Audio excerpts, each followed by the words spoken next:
echo of his call.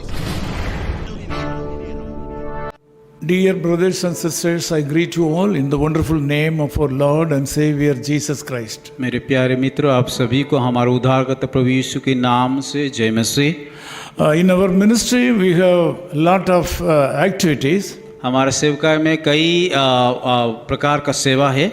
We are entering into the 55th year of ministry on the 10th of August this year. और इस साल का अगस्त 10 तारीख में हमारा कि 55 साल पूरा होने वाला है। During the past 55 years, the Lord has been faithful and we are going to celebrate His faithfulness. और पिछले 55 साल में परमेश्वर यीशु मसीह हमारे सेवकाई में विश्वास योग्य था। We are already overloaded with a lot of ministries. और हमारा संस्था में कई प्रकार का सेवकाई के होने के कारण बहुत सारे दबाव भी है। A lot of people are working with us in India and in the other neighboring countries. बहुत सारे लोग हमारे साथ इस भारत में, भारत के बाहर में मिल कर के काम कर रहे हैं। Meeting all the needs of this ministry is a great task. और उन सारे लोगों का जरूरत को पूरा करना हमारे लिए बड़ी काम होता है। But God is faithful to us. पर हमारा परमेश्वर विश्वास योग्य है। Until today, He is our God and provider. आज तक वो हमारा परमेश्वर जो उपाय करके हमारा हर एक जरूरत को पूरा करता We है। have no complaint about our master. और हमारा जो मालिक के ऊपर हमारा कोई भी शिकायत नहीं We है। appreciate our master. उस मालिक को हम सराहना करते, प्रशंसा करते Our हैं। master is taking care of us during the past about 55 years. और हमारा मालिक पिछले 55 साल में हमारा हर एक बातों को संभाल के आया है। Psalm 72 verse 13 says like this. और वचन संहिता उसका 72 का उसका 13 आयत में इस प्रकार लिखा गया है। He shall spare the poor and needy and shall save the souls of the needy. वो कंगाल और दरिद्रों पर तरस खाएगा और दरिद्रों के प्राण को बचाएगा। Save or salvation is the word. और यहाँ पे एक बातें को हम देखते हैं कि उद्धार या परित्राण की शब्द को इस्तेमाल किया गया है। Salvation, the word salvation is available only in Bible. और बाइबल में ही हम परित्राण या उद्धार के बारे में देख पाते हैं। Nobody in this world can say that I will save you. और यह इस संसार में कोई भी व्यक्ति नहीं बोल सकता मैं तुम्हें छुटकारा दिला सकता But हूँ। Jesus Christ alone promised to save our life and us.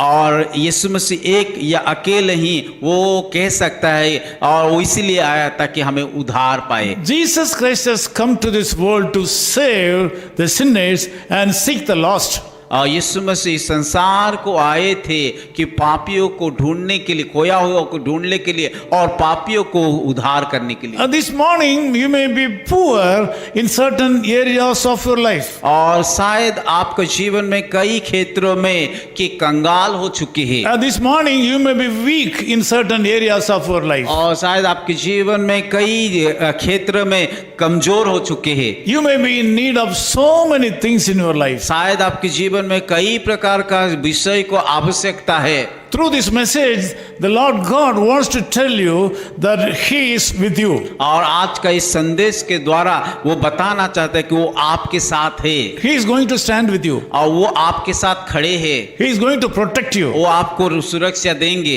He will protect your spirit, soul and body और वो आपका शरीर, आत्मा, प्राण को सुरक्षा देंगे। from all evils of this world. Today He is going to save और you. इस संसार की हर एक बुराई से आपको वो बचाने के लिए जा रहा है। This blessing will happen today. आज इस आशीष का घटना, आशीष का बात आपका जीवन में Jesus होने वाला Christ, है। the real God. हमारा यीशु मसीह सच्चा He परमेश्वर is the है God of gods. और ये प्रभुओं का प्रभु है He is the Lord of lords. और वो प्रभुओं का प्रभु है। He can perform anything in anybody's life at any time. और वो हर एक लोगों को अलग अलग काम को दे कर सकता है। Nobody can stop His hand. उसका काम को, उसका हाथ को कोई बंद नहीं कर He सकता। can heal heal you, और वो आपको चंगाई देंगे, He can bless you, वो आपको आशीष देंगे, and He can meet all your needs और this morning. आपका हर एक जरूरत को पूरा We करेंगे। are witness for that. और वो हम लोग वो उस चीजों को हम देखें, We are witness for the Lord Jesus और Christ. वो चीजों को हम गवाही है। The Lord God who has saved us and providing all our needs will save you and protect you and provide everything to you this morning. जिस परमेश्वर हमें छुटकारा दिया है, हमें हमारा जरूरत को पूरा किया है, वो आपको भी छुटकारा देंगे, आपका जरूरत को पूरा करेगी। Let me pray for you. मैं आप लोगों के लिए प्रार्थना करूंगा। Loving Father, we thank you so much for this wonderful प्यारे time. खुदावन, इस सुंदर समय के लिए हम धन्यवाद देते हैं। You have helped us to proclaim that you are the Lord of Lords. और आप हमें मदद किया कि आप प्रभुओं का प्रभु बोल करके, इसलिए हम धन्यवाद देते हैं। You have blessed us to proclaim that you can meet all the needs of the poor and needy. और आपने आपकी वचन के द्वारा कहा है कि आप हर एक कंगाल दरिद्र को, उन लोगों की जरूरत को पूरा करोगे। Lord, we thank you. प्रभु धन्यवाद देते उस वायदे Lord, के we लिए। bless you. प्रभु हम धन्यवाद देते Thank हैं। you, Lord, for the wonderful love bestowed upon us. प्रभु उस महान प्रेम हमारे ऊपर देने के लिए धन्यवाद करते हैं। Thank you, Lord, trusting us for this great ministry. प्रभु इस सेवा के ऊपर भरोसा करने के लिए हम धन्यवाद देते हैं। According to the anointing you have bestowed upon our head, we bless all our people, those who are attending this prayer this morning. अभिषेक से हमें उंडाला गया है, उस अभिषेक से हम प्रार्थना करते हैं उन सारे भाई और बहनों को आशीषित In कीजिए। Jesus' name we Yeshu pray. मसीह के नाम से प्रार्थना करते हैं। Amen. Echo of His Call Ministries, 10 Muhammad Abdullah 2nd Street, opposite International Cricket Stadium, Chepauk, Chennai 600005, India. Phone 9144-2852-8282. Mobile phone and WhatsApp 91-98412-71858. Email sam@echoofhiscall.org. Website www.echoofhiscall.org. God bless you.